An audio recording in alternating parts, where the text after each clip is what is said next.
ሰላም የፀሐይ ቤተሰቦች እንደምን አላችሁ? እስቲ ዛሬ አንድ እውነት እንነጋገር።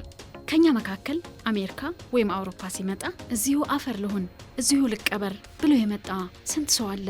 ሁላችንም የመጣ ነው ለአንድ ዓላማ ነው። ሰርቼ ተለውጬ ቤተሰቦቼን ቀይሬ ትንሽ ገንዘብ ይዤ ወደ እናት ሀገር እመለሳለሁ በሚል ተስፋ ነው። ግን አመታት ነጎዱ።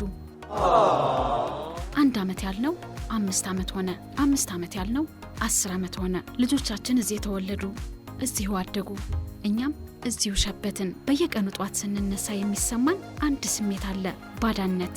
ምንም ያህል ዜግነት ብንቀይር ፓስፖርታችን ሰማያዊ ወይም ቀይ ቢሆን ውስጣችን ያለው ደም ግን አረንጓዴ፣ ቢጫና ቀይ ነው። ታዲያ ለምን አንመለስም? ናፍቆት እየገደለን፣ አገር እየጠራችን ለምን አንሄድም? ምክንያቱም አንድ ትልቅ ፍርሃት አለ፣ የኢኮኖሚ ፍርሃት። ሀገር ቤት ገብቼ በምን እኖራለሁ? የለመድኩትን ኑሮ እንዴት እተዋለሁ? የልጆቼ ትምህርትስ? ዶላሩ ቢቋረጥስ? ይህ ፍርሃት እግሮቻችንን በሰንሰለት አስሮ ይዞናል። ልባችን ኢትዮጵያ፣ አካላችን አሜሪካ ሆነን ተቀፍድደናል። ግን ዛሬ በዚህ ቪዲዮ የዚህ እስር ቤት ቁልፍ እሰጣችኋለሁ። ዛሬ የምናወራው እንዴት ሻንጣችሁን ብቻ ሳይሆን የባንክ አካውንታችሁን ይዛችሁ እንደምትመለሱ ነው። ዛሬ የምናወራው ስለ ኤግዚት ስትራቴጂ ነው።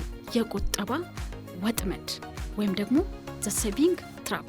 ብዙ ኢትዮጵያውያን የሚያስቡት አንድ የተሳሳተ ስሌት አለ።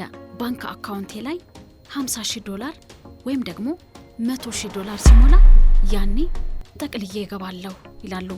ወዳጄ፣ ይህ ትልቅ ስህተት ነው። ይህ የቁጠባ ወጥመድ ይባላል።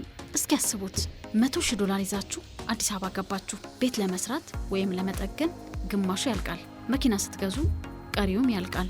ቤተሰብ፣ ዘመድ፣ ግብዣ ሲመጣ ደግሞ ገንዘቡ ልክ እንደ በረዶ ይቀልጣል። ከ2 ዓመት በኋላስ ያጠራቀማችሁትን ታንከር ሲደርቅ ምን ልትሆኑ ነው?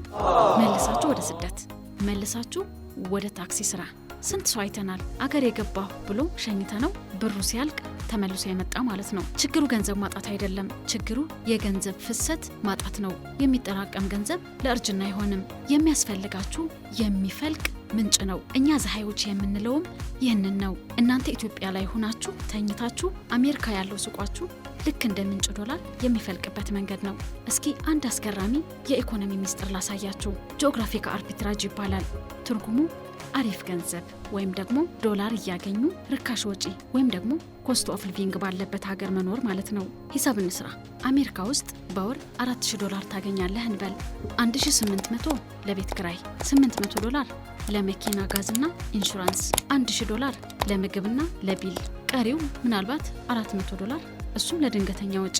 አሜሪካ ውስጥ $4,000 እያገኘ የምትኖረው ግን ከእጅ ወደ አፍ ነው። አንተ ደሞዝተኛ ነህ። አሁን ወደ ኢትዮጵያ እንሂድ። በዛ የከፈትከውን የኢትሴ ሱቅ በወር የተጣራ $2,500 ግማሹን እንኳን እንበል ቢያስገባልህ በዛሬው ምንዛሬ $2,500 ማለት ከ450,000 የኢትዮጵያ ብር በላይ ነው። በወር 450,000 ብር ገቢ ያለው ሰው አዲስ አበባ ላይ በምን አይነት ኑሮ ይኖራል? ዘመናዊ ቪላ ቤት ይከራያል። የቤት ሰራተኛና ሹፌር ይቀጥራል። ልጆቹ ኢንተርናሽናል ትምህርት ቤት ላይ ያስተምራል። በየሳምንቱ ኩርፍት ወይም ደግሞ ሀይሌ ሪዞርት ላይ ይዝናናል። አያችሁ ልዩነቱን? አሜሪካ ውስጥ $4,000 ደሃ ናችሁ። ኢትዮጵያ ውስጥ ግን በ$2,500 ንጉስ ናችሁ። ይህንን ህይወት ለማግኘት ግን ቁልፉ አንድና አንድ ብቻ ነው። ገቢው ከቦታ ጋር መተሳሰር የለበትም።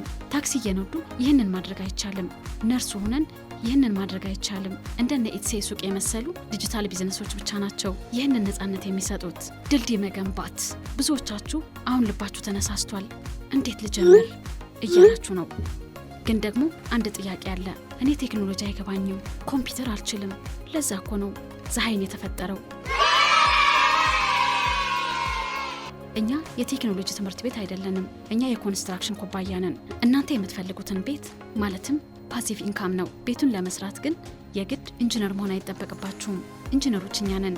ፕሮዳክት ሪሰርች፣ ገበያው ምን እንደሚፈልግ እኛ እናጠናለን። የሚሸጡ ዲዛይኖች እኛ እንሰራለን። ኤስኢኦ ወይም ደግሞ ማርኬቲንግ፣ ሱቋችሁ እንዲታይ እኛ እንለፋለን። እናንተ አገር ቤት ሆናችሁ ስልካችሁ ብቻ እያያችሁ ገቢው እንድትቆጣጠሩ ሲስተሙን ዘረጋለን። የእናንተ ድርሻ ምንድን ነው? መወሰን ብቻ። የመመለሻ ትኬታችሁ ዛሬ መቁረጥ። በመጨረሻ አንድ ነገር ልንገራችሁ። ልጆቻችሁ ከእናንተ የሚፈልጉት ውርስ ምንድን ነው?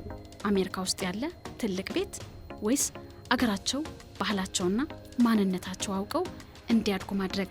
በዛህ የምትገነቡትን ይህ የቢዝነስ ሱቅ ዶላር ብቻ አይደለም የሚያመጣው፣ ጊዜ ያመጣል። ከልጆቻችሁ ጋር የምታሳልፉት ጊዜ፣ ከቤተሰቦቻችሁ ጋር የምታሳልፉት ጊዜ፣ በእርጅና ዘመን አገር ቤት ገብቶ የመኖር ነጻነት። ይህ ህልም አይደለም፣ ይህ እቅድ ወይም ደግሞ ፕላን ነው። ብዙዎች እያደረጉት ነው። እናንተስ ምን ትጠብቃላችሁ? ከታች ያለውን ሊንክ ተጭናችሁ የዋትስአፕ ቤተሰቦች ተቀላቀሉ። በ0940 79007536 ይደውሉ። በቀጣዩ ዘወትር ቅዳሜ በምናደርገው ዙም ውይይታችን ላይ በዝርዝር እናወራዋለን። ሊንኩን ዲስክሪፕሽን ላይ አለ። አገር ቤት ይጠብቀናል። ባዶ እጃችሁ አትሄዱ። የዶላር ማሽን ናችሁ። ይዛችሁ ተመለሱ። ቅዳሜ እንዳያመልጣችሁ። አመሰግናለሁ። ቸር ቆዩ።